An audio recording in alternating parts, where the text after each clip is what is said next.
Yul Gok. Yul Gok is the pen name of the great philosopher Yi. The 38 movements of this pattern refer to his birthplace at the 38th latitude. The diagram is said to represent the concept of scholar. Yul Gok!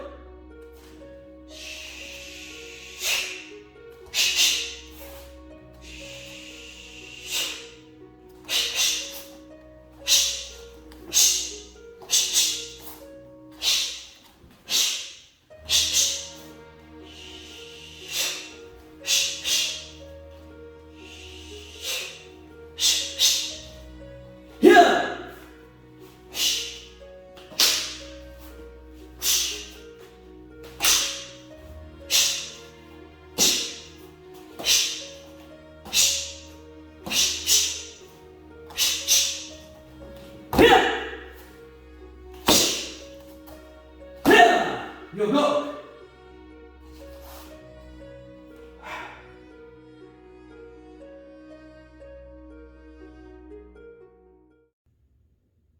This first combo I'm going to talk about in Yul Gok isn't so much a self-defense application as it is a technique application. I'm using it to make sure that my technique is strong.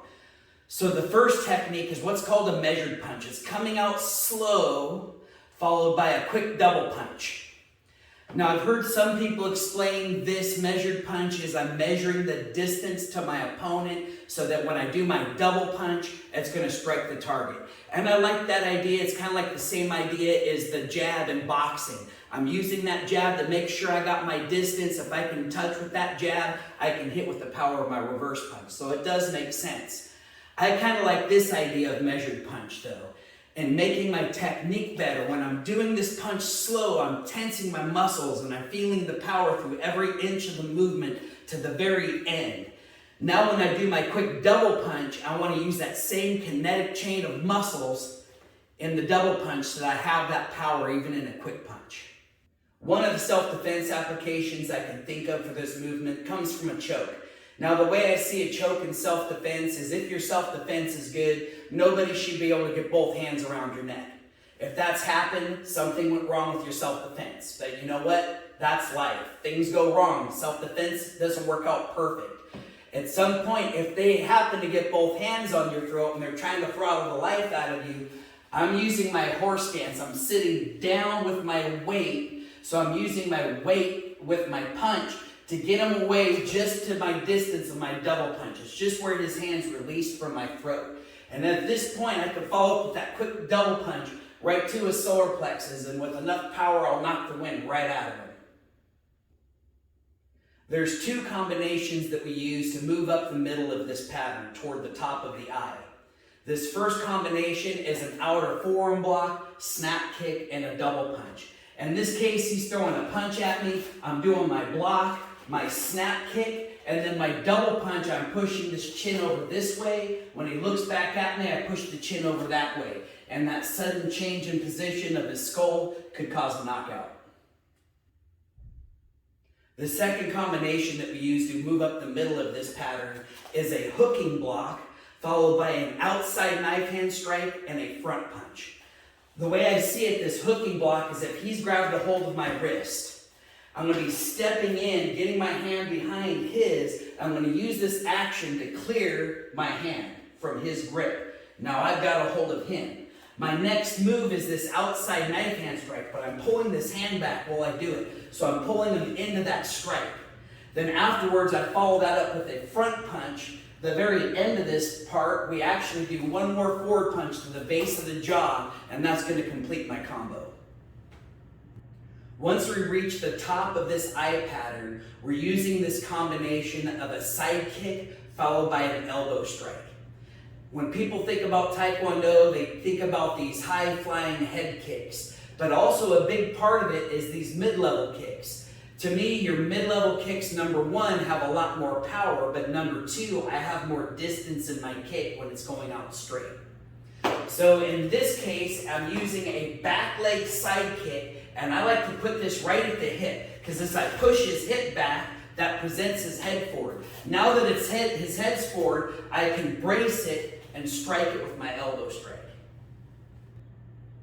The combo that we used across the top of the eye is very similar to a combo that we used in Dangun. And Dangun we did with a closed hand, a twin forearm block followed by a forward punch. This is now done with knife hand strike, so it's a twin palm block. When he grabs at me, I'm going to use this to clear, and then this hand's going to strike into the eye, or it's going to strike into the neck.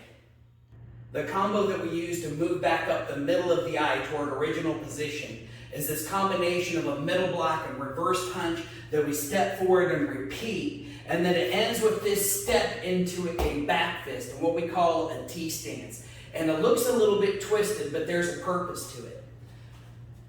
I'm actually being really aggressive with this combo. As he steps and throws a punch, I'm going to be middle block and reverse punch, getting a little distance in. I'm stepping forward and he's throwing that punch. I'm going to repeat that. Middle block and then reverse punch. Now I'm going to follow this up with this quick step into my back fist, which is going to get his head to come up so that now I can come around. If I've landed in my T stance in the right way, I get my hip forward, this ends up being a hook, taking him to the ground.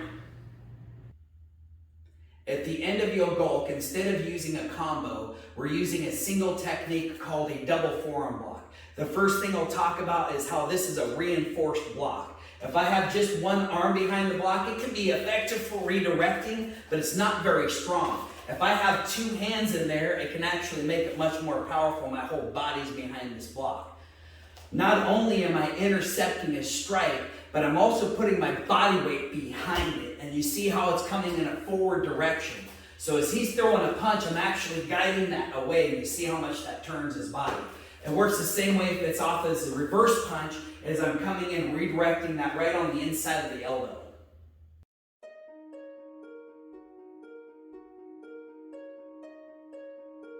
Starting from ready stance. Re-step left foot to horse stance. Left measure punch and kia. Double punch. Draw left foot to right foot. Re-step right foot to horse stance. Right measure punch. Double punch. Bring right foot to left foot. Turn right 45 degrees. Re-step right foot to walking stance. Right outer forearm block.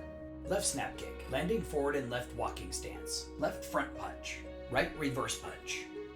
Draw left foot to right foot. Turn left 90 degrees. Re-step left foot to walking stance. Left outer forearm block.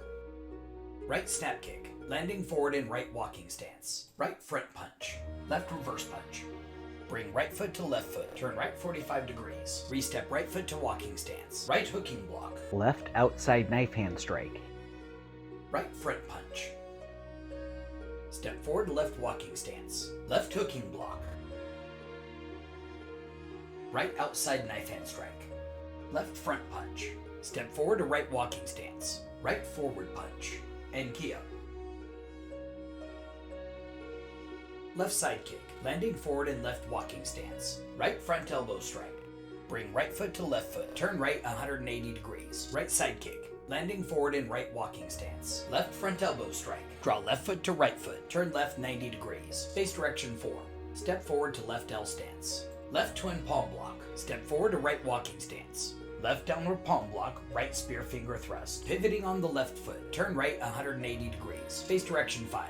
Step forward to right L stance. Right twin palm block. Step forward to left walking stance. Right downward palm block. Left spear finger thrust. Draw left foot to right foot. Turn left 90 degrees. Face direction 6. Step forward to left walking stance. Left middle block. Right reverse punch. Step forward to right walking stance. Right middle block. Left reverse punch. Hop forward on the left foot to T stance. Left back fist. Pivoting on the balls of the feet. Turn right 270 degrees. Face direction 2. Step forward to right walking stance. Right twin forearm block. Bring right foot to left foot. Turn left 180 degrees. Face direction 1. Step forward to left walking stance. Right twin forearm block and kia. Return to ready stance.